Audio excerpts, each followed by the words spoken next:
सफर से लौट जाना चाहता है, परिंदा ठिकाना चाहता है, कोई स्कूल की घंटी बजा दे, ये बच्चा मुस्कुराना चाहता है।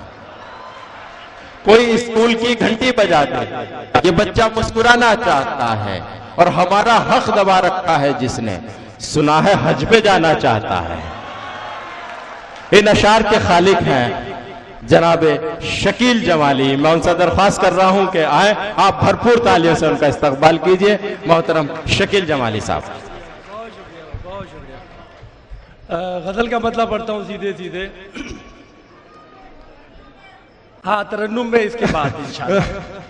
मतलब यूं इस तरह से कहा है कि अगर हमारे ही दिल में ठिकाना चाहिए था, अगर हमारे ही दिल में ठिकाना चाहिए था, तो फिर तुझे जरा पहले बताना चाहिए था।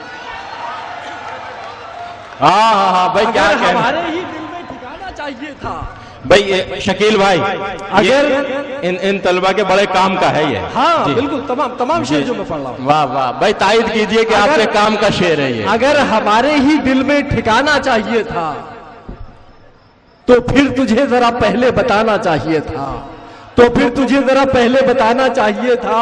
चलो चलो हम ही सही सारी बुराइयों का सबब, मगर तुझे भी जरा सा निभाना चाहिए था।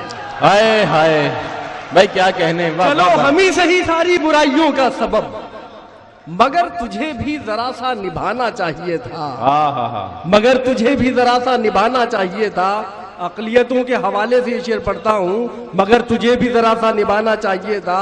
अगर नसीब में तारीकियां ही लिखी थी, अगर नसीब में तारीकियां ही लिखी थी, तो फिर चिराग हवा में जलाना चाहिए था। वाह, तो फिर चिराग हवा में जलाना चाहिए था। क्या कहने। वाह वाह। अगर हमारे ही दिल में ठिकाना चाहिए था, तो फिर तुझे जरा पहले बताना चाहिए था। चलो हम ही सही सारी बुराइयों का सबब, हाय हाय, मगर तुझे भी जरा सा निभाना चाहिए था। वाह। एक गजल का मतला इस तरह हुआ है, और मैं ये अर्ज करूंगा मतले से पहले कि शायद इंसानी दिमाग कोई ऐसा होगा कि जहां कुछ ना कुछ न चल रहा होगा।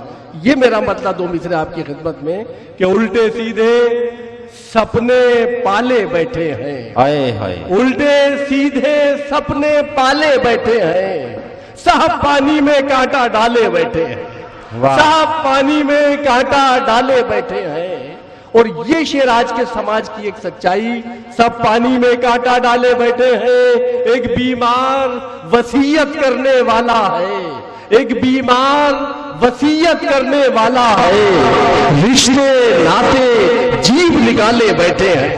वाह। एक बीमार वसीयत करने वाला है, एक बीमार वसीयत करने वाला है, रिश्ते नाते जीभ निकाले बैठे हैं, रिश्ते नाते जीभ निकाले बैठे हैं। एक शेर और पढ़ता हूं आज की ये सच्चाई, घर घर की कहानी कि साहिबजादा पिछली रात से गायब है। वाह वाह वाह, साहिबजादा शेर। वाह वाह वाह वाह। रिश्ते नाते जीभ निकाले बैठे हैं, साहिबजादा पिछली रात से गायब है, घर के अंदर रिश्ते वाले बैठे हैं। हाँ, क्या कहने। वाह वाह वाह वाह। साहिबजादा पिछली रात से गायब है, घर के अंदर रिश्ते वाले बैठे हैं। वाह वाह। जिंदगी और मौत का जो ये फलसफा है, सबने अलग अलग तरीके से बयान किया है। मैं दो मिसरों में अपनी बात कहना चाहता हूँ। साहिबजादा पिछली रात से गायब है, घर के अंदर रिश्ते वाले बैठे हैं। अभी न जाने कितना हंसना रोना है,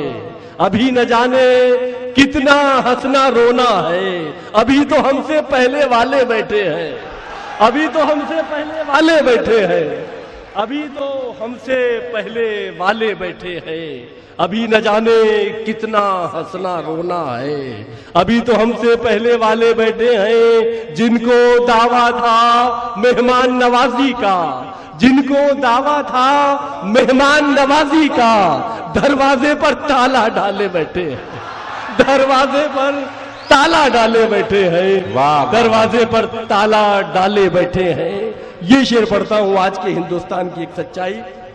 दरवाजे पर ताला डाले बैठे हैं, अंदर डोरी टूट रही है सांसों की, आहा। अंदर डोरी टूट रही है सांसों की, बाहर बीमा करने वाले बैठे हैं। ये बाहर बीमा करने वाले बैठे हैं। क्या कहने बाहर वाला। बीमा करने वाले बैठे हैं, अंदर डोरी टूट रही है सांसों की, बाहर बीमा करने वाले बैठे हैं। वाह वाह वाह वाह वाह वाह।